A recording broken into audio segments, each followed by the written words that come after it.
It's happening now at King and Sudbury Streets. Toronto police providing an update on a shooting that sent two people to hospital. We'll hear from Duty Inspector Todd Jocko coming up. After the update, they'll be available for questions, but please, this is still early on in the investigation, so they'll be limited as to what they can say at this moment. Sir?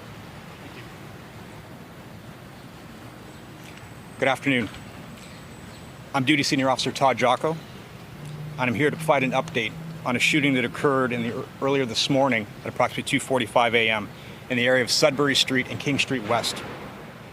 A group of friends were walking in the area when they were approached by a male riding a bike. Words were exchanged, and the group continued on their way.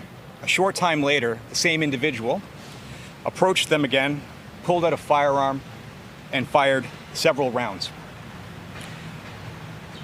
The suspect then fled the scene westbound on Sudbury Avenue. The suspect is described as a male, black, riding a bike. At this time, we do not have a more detailed description, but officers are actively canvassing the area for any surveillance or dash cam footage, and we hope to release more details as soon as possible. A man and a woman, both in their 30s, suffered serious injuries and remain in hospital. Our thoughts are with them and with their families as they no doubt begin their long recovery. This is a violent and brazen act, and we're urging anyone who may have seen something or has video of the area, whether it's security or dash cam footage, to please contact our investigators at 416-808-2510. Again, 416-808-2510. Or if you wish to remain anonymous, 416-222-TIPS. So we are hoping, and please remember that even the smallest detail can help us to move this investigation forward. Thank you, and I now take a few questions. You said that they're serious injuries. Are they expected to live? Again, it's very early on. Their injuries are considered life-threatening, and they remain in hospital. Sorry, was this suspect, were they strangers? The suspect did not know this group of friends that were walking. Are they considered complete strangers? Again, we're still based on what we know so far, there was some form of interaction between the group and the suspect, and we're still working to determine the exact nature of that exchange. But right now, it does not appear that they're known to each other. Where did that exchange first happen? Again, it occurred in this area. Again, we're canvassing for video in the area to try to piece together exactly what happened. You said they're known to each other? You said they were known to each other? No. What I said was we're still trying to piece together the nature of that exchange, but right now it does not appear that they are known to each other. How many people were in this group that were walking? Again, I can't speak to the specifics of how many people were in the group. I can just tell you that the group was approached by the suspect, who then opened fire, and two people were injured. How long did this interaction take place? Because it's like there was different potential interactions in different parts of this townhouse complex. So what can you say? How long was this interaction? Again, we're trying to piece it together. That's why you're going to see a lot of police officers right now in the area canvassing for video. It is a rather large scene, and certainly we can appreciate how difficult and how the public safety is people's safety is concerning. But I can't get into specifics. Again, that's why we're urging the public, trying to get their help. Anyone who might have been in the area that might have video, a dash cam footage, to please come forward and speak to our investigators. Again, our Guns and Gangs investigators or through Crime Stoppers. How many shots were fired? I mean, we see, evidence markers all over the place. I know that doesn't mean that all of that are shell casings, but we're hearing that garages were hit. A window frame was hit, people were sound asleep.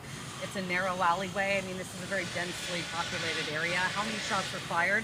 And just talk about, how, serious it is that this happened in this area, an area like this. So I can't speak specifically to how many rounds were fired. I can confirm that there were several shots fired by the suspect, and there was some garage and some other damage to property in the area.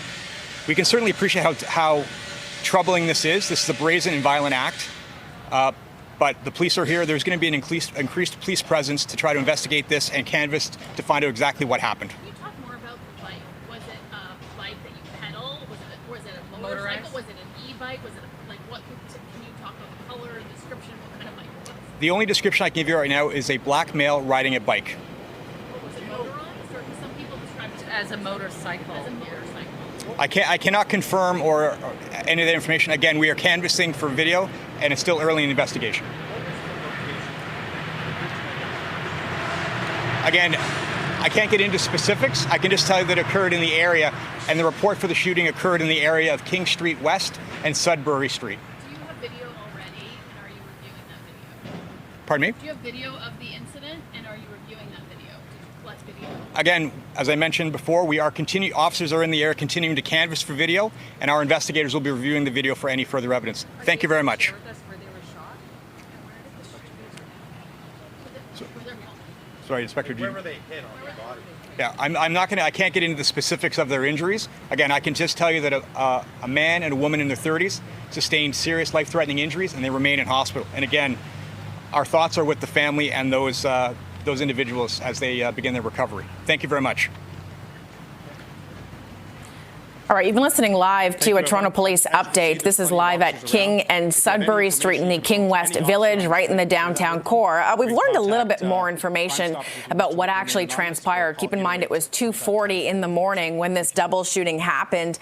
The duty inspector, Todd, Jocko, they're telling us that a group of friends were walking in that area. It's a stretch of Sudbury, just an offshoot kind of that connects King and Queen. Very residential, lots of townhomes primarily on that street.